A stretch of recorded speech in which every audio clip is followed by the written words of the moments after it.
Halika na, tara na. Halika na, tara na. Sa Team Magaling.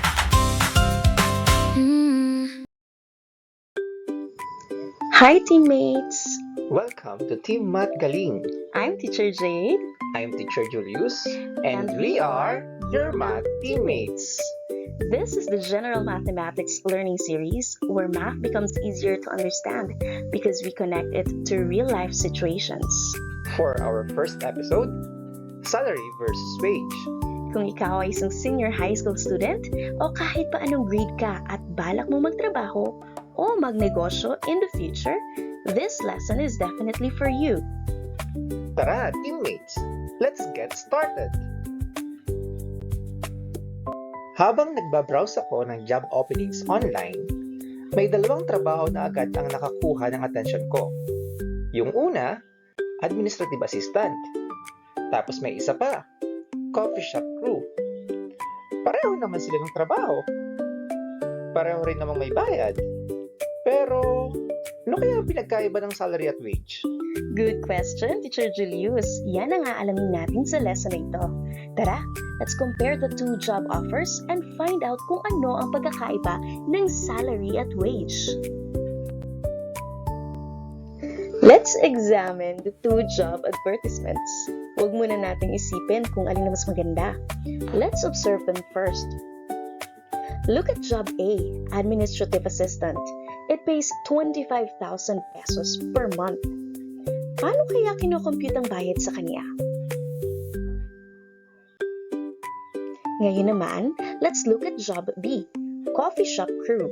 It says 120 pesos per hour. Paano naman kinocompute ang kabuoang bayad sa empleyadong ito? Magkaibang paraan ng pag-compute sa kita nila.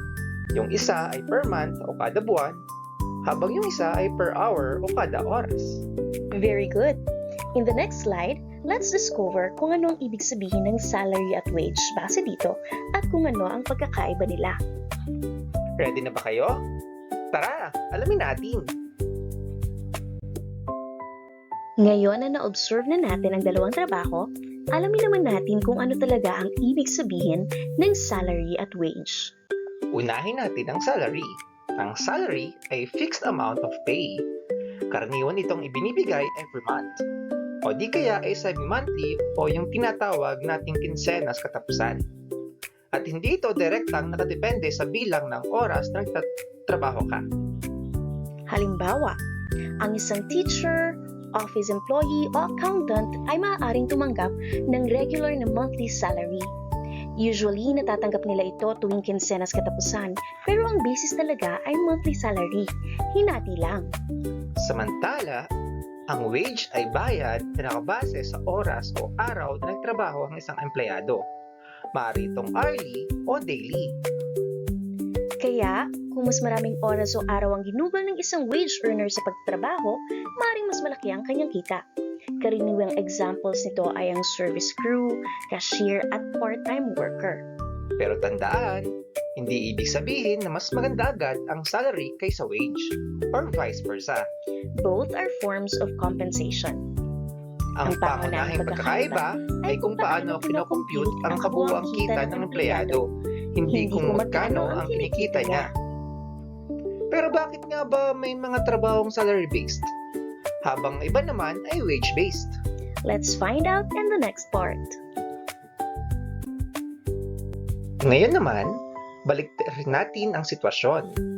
Imagine that you are the owner of a company. Ikaw ang mag-decide kung paano babayaran ang iyong mga empleyado. Tandaan, hindi pare-pareho ang lahat ng negosyo. Magkakaiba ang kanilang pangangailangan. Halimbawa, sa isang coffee shop. Iba-iba ang work schedule ng mga empleyado araw-araw. May mga pumapasok lang kapag peak hours. Paano naman sa isang school? Regular ang pasok ng mga teachers at tuloy-tuloy ang kanilang responsibilities buwan-buwan. O kaya naman, isang construction company. Depende sa project ang trabaho. May mga araw na sobrang busy at may mga araw na mas kaunti ang trabaho. Paano naman ang retail store o sa mga mall? Kapag weekends o holidays, mas maraming customers. Kaya minsan, kailangan din ng mas maraming empleyado. Napansin nyo ba? Hindi pare-pareho ang sitwasyon ng bawat negosyo. Kaya walang iisang compensation method na swak para sa lahat. Ang pinakamagandang paraan ng compensation ay nakadepende sa nature ng trabaho at sa needs ng negosyo. Sige nga, tingnan natin kung maintindihan ninyo ang pinagkaiba ng salary at wage. Your turn, teammates! Now, it's time to put what you have learned into practice. Read each situation carefully, then decide whether the employee is paid through a salary or a wage. Ready? Let's begin. Scenario 1. Coach Ben is a school basketball coach. He receives 18,000 pesos every month, whether the team has 1 game or 5 games. Is this salary or wage? Mia is an event photographer. She gets paid after every event she covers. Is this salary or wage? Scenario 3. Josh works as a supermarket cashier. He earns 95 pesos for every hour he works. Is this salary or wage? Scenario 4. Miss Cruz is a school librarian. She receives the same amount every month. Is this salary or wage? Have you answered all 4? If not, i-pause mo ng video at pag-isipan muling mabuti. Let's check your answers in the next slide. Time to check your answers. Let's see how you did. Number 1 is salary. Coach Ben receives the same amount every month kahit na ilang games pa meron ng team nila. That's why this is a salary. Number 2 is wage. Mia is paid after every event she covers. Nakadepende ang kita niya sa kung ilang events ang na-cover niya. So this is a wage. Number 3 is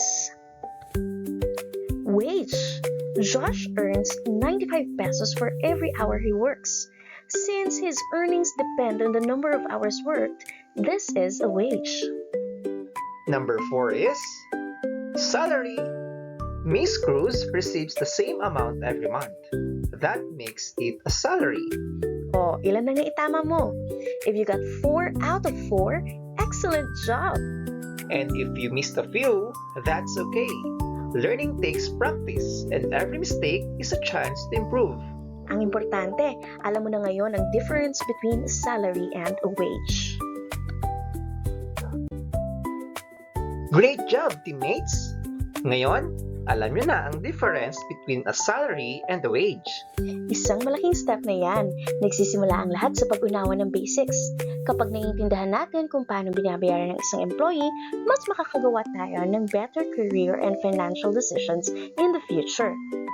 Pero may isa pang tanong. Paano nga ba natin kinocompute ang total earnings ng isang employee? Pag-usapan natin yan next time. Sige, Teacher Julius. Sa next episode, alamin natin kung ano ang gross pay at paano ito kinocompute. Kaya kung ready ka nang matuto ng next step, join us in our next episode. Understanding Gross Pay. See you sa next Magaling Learning by Video, teammates! Maraming salamat sa pagsama sa amin today, teammates! We hope may bago kayong natutunan. Kung nagustuhan niyo ang lesson natin, don't forget to like, comment, share, at subscribe.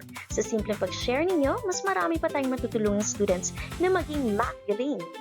At kung may questions o suggestions kayo para sa mga susunod na nating lessons, i-comment nyo lang sa baba. We'd love to hear from you. Always remember, math can be challenging. Pero, kayang-kaya mong maging magaling! Mat sa buhay, kaya yan. Oh, team, magaling!